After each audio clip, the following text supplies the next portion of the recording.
Welcome to Sunday Sports Night. Green Bay going dancing, and Link Darner deserves a new nickname, Nostradarner. He predicted this. The first-year head coach, he said there would be struggles early, but his Phoenix would be feared in March, and he was right. After winning the Horizon League tournament, Green Bay found out its dance partner and destination tonight. For the first round of the NCAA tournament, the Phoenix get a 14 seed and will face the 3 seed Texas A&M. The game is Friday at 6:20 p.m., televised on TBS. Caitlin Sharkey was with the team when they learned their fate tonight.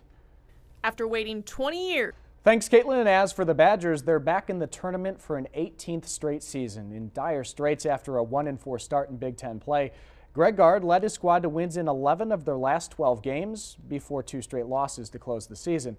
But his reward, the interim title being removed, Gard named the full-time head coach. And the Badgers earn a 7 seed. They'll play the 10 seed Pitt in the first round Friday in St. Louis as part of the East region. As I told you guys again, Well, the women have to wait until tomorrow for selection Monday. The Phoenix ladies needing a win today in the Horizon League title game to secure their spot in the field. Green Bay surviving Northern Kentucky in double overtime in Saturday's semifinals. Today, though, there was no drama involved. It's Green Bay versus Milwaukee in the title game.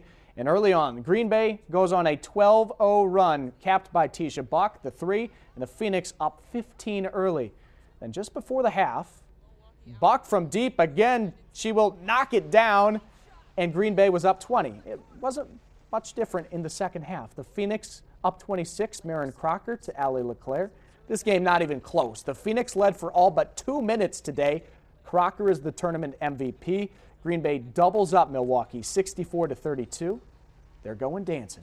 I mean, we had a tough game against Northern Kentucky, but we came out today and we proved that we should be here. Never gets old. It feels like the first time every time you do it. Definitely a relief after Saturday. Sunday Sports Night is just getting started. Coming up when we come back, the Packers lying low in free agency, but there is news on this guy, a 3-year deal for Casey Hayward. But is it a deal with the Packers or another team? You can't always get what you want, but if you try sometimes, you might find you get what you need. The Packers need a tight end and an inside linebacker, but apparently Ted Thompson didn't feel the need to get one in the opening week of free agency. They did lose one of their own free agents today, nickel corner Casey Hayward signing with the San Diego Chargers. The NFL Network's Ian Rappaport is reporting it's a 3-year deal worth $15.3 million. Hayward snared 6 interceptions as a rookie in 2012. But he's had only 3 interceptions in the last 3 seasons combined. To fully recap the free agent frenzy, or the lack thereof, the Packers also let backup Scott Tolzien go. The quarterback signed with the Colts to back up Andrew Luck. The Colts will visit Lambeau this year. Perhaps Tolzien can have another moment like that. Green Bay did pay $5 million on a 1-year deal to keep outside linebacker Nick Perry. He had 3.5 sacks in last year's postseason alone. Tonight, the Bucs and the Nets. Jason Kidd facing the team he used to coach. The Deer were down 5 midway through the 4th, but then they go on a run. Giannis Antetokounmpo, nice dunk, 1-point game. He had 28 points tonight, and he had it all going. The feed for the lead for Giannis, 14 assists, 11 boards. The Greek Freak with his 4th triple-double of the year. That sets a Bucs single-season record, and all 4 triple-doubles have come in the last 3 weeks. Then Chris Middleton late, that 3 put it away. 18-4 run, and the Bucs win 109-100. Spring training, it's the Brewers and Indians in the first inning. Nice start here. Kirk Neuenhuis puts a charge into it to right field and gone. It's 1-0 Crew. But Milwaukee would trail 4-2 to start the 7th. Here's the offense, though. Yadiel Rivera, the double over the head of the center fielder, and Jonathan Villar scores to make it a 1-run game. Later in the inning, 2 in scoring position for Nate Orf, a 2-run, 2-baggers, and the Brewers beat Cleveland today by a final tally of 5-4 to NASCAR. And the good Sam 500 from Phoenix. Kyle Busch would lead the majority of the early portion of the race with 86 laps left. Brad Keselowski blows a tire in turn 2, and that's not good for his chances. Have to take you at your word, number 2. Lap 306, Casey Kane, a tire goes down for him in turn 4, and the damage is done, leading to a late race caution. Final lap, Kevin Harvick, Carl Edwards fight for first and second. Photo finish. Who won? Who won? Who won? It is Harvick, who always wins at Phoenix. That's his 8th career win at the track. To golf, in the final round of the Valspar Championship, Charles Schwartzel, one of the best names in golf. Big Sunday for him.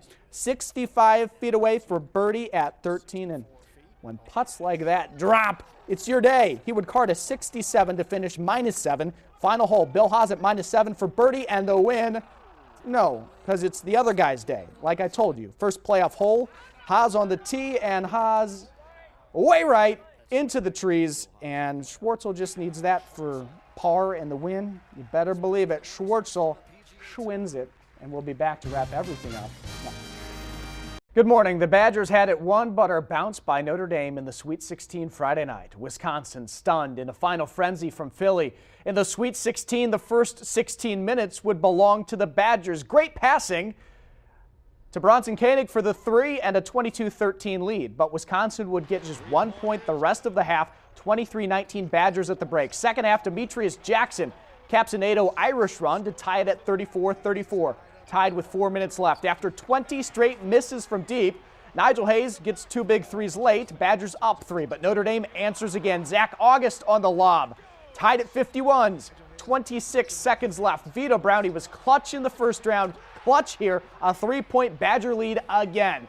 But Jackson goes right in and scores 56-55, 1-point game. And then on the inbounds, Nigel Hayes loses it.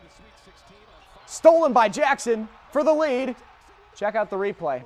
Check it out. Hayes just loses it by himself. The Badgers still have a chance. Down 3. Koenig can be the hero again. Gets the ball in 6, 5, 4, 3. Wow.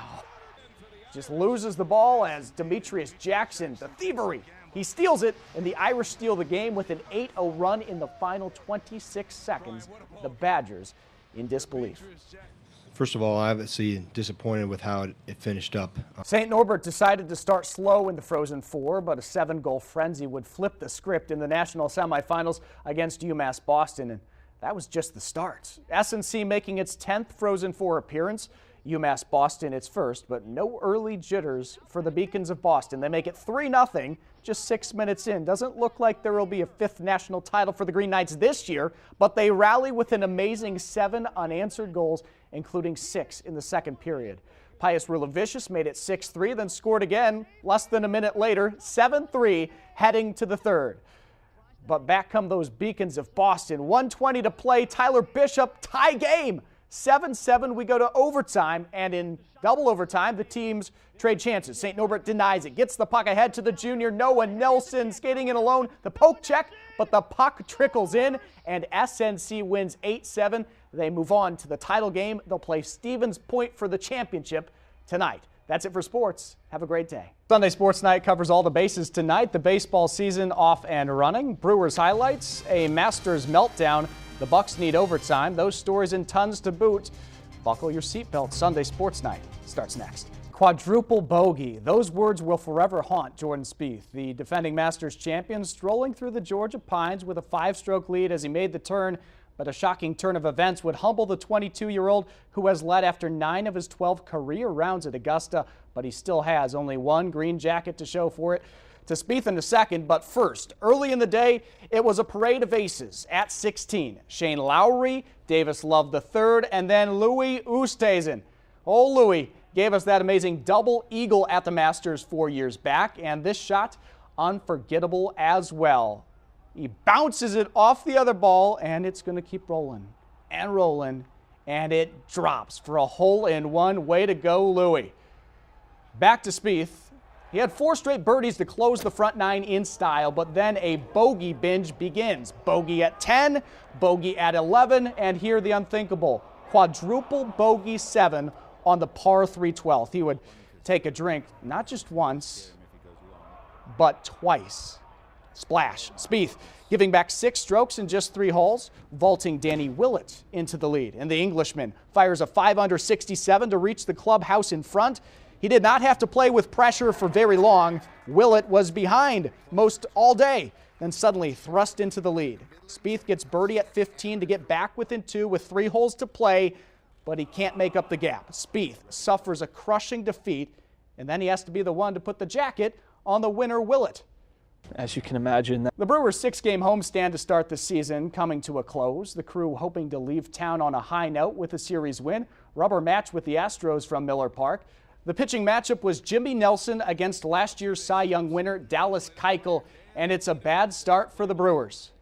And away we go at Miller Park, and on the first pitch, Altuve sends one out of here. Yikes. Very first pitch of the game, Jose Altuve, 1-0 Astros, but Nelson would settle in, and Keuchel had a bad start in the first inning as well. Bases loaded, 1 out, Aaron Hill, it's down. 2-run score, and Milwaukee pulls in front 2-1. To the bottom of the fourth, Domingo Santana, his name means Sunday, it's his day. Right field gap brings in a run, 3-1 Brewers. Nelson would give up only 2 runs, striking out 9, and the bullpen does its job too. 13 total Ks for the Crew, who win the series with a 3-2 triumph. I thought it took, a couple innings. To the minors, the T-Rats home opener, a doubleheader against Beloit after yesterday's game was postponed for weather, and it was still cold today. In Game 1, scoreless in the second, the Snappers' Steven Polaris grounds it to second, but Tucker Newhouse, great diving stop, great swipe tag as well by Alan Sharkey. That ends the inning. Still zeros in the third, Newhouse up. There's the offense, a bases clearing double for a 3-0 lead. However, a balk in the fourth and an error in the fifth give the Snappers life. 2 runs, and it's a close game, but David Lucroy, yes, David Lucroy, the younger brother of the Brewers' Jonathan Lucroy, comes on in relief, and what a relief. 2 innings, 2 strikeouts, and the save. The T-Rats take Game 1 4-2, but fall in Game 2 4-3. Sunday Sports Night is just getting started. Coming up when we come back, the Bucks need extra time to earn a win. The Warriors chase history, and Caitlin Sharkey catches up with a Phoenix senior hoping to take his game to the next level. Welcome back. For the last 4 years, Carrington Love's goals were right in front of him. Climb the depth chart, earn playing time, then take the Phoenix to the NCAA tournament. The path was simple, but with his college career complete, uncertainty takes over. Caitlin Sharkey joins us with more. Thanks, Caitlin. In the NBA, Giannis and the Bucks taking on the last place 76ers. It's a big first half for Chris Middleton, the steal, and then the nice kiss off the glass. The Deer led by a lot, up 18 at one point in the third quarter, but it's the NBA, and leads rarely last. Tied at 98's late. Middleton for the win, no, and we get overtime. In OT, the Bucks up 4, Giannis Antetokounmpo to Jabari Parker, and it's a 7-point lead. The Sixers hit 2 quick threes. It's a 1-point game. Ish Smith misses. Hollis Thompson rejected by Giannis. Smith, no go. And the Bucks hold on for a 1-point win. Middleton had 36 points. From the bottom to the top in the NBA, and something's got to give. 2 more wins and the Warriors will have history with 73. Spurs stand in the way. 39-0 at home. San Antonio still chasing the first undefeated home record in NBA history, and Kawhi Leonard puts him up by 8 in the third.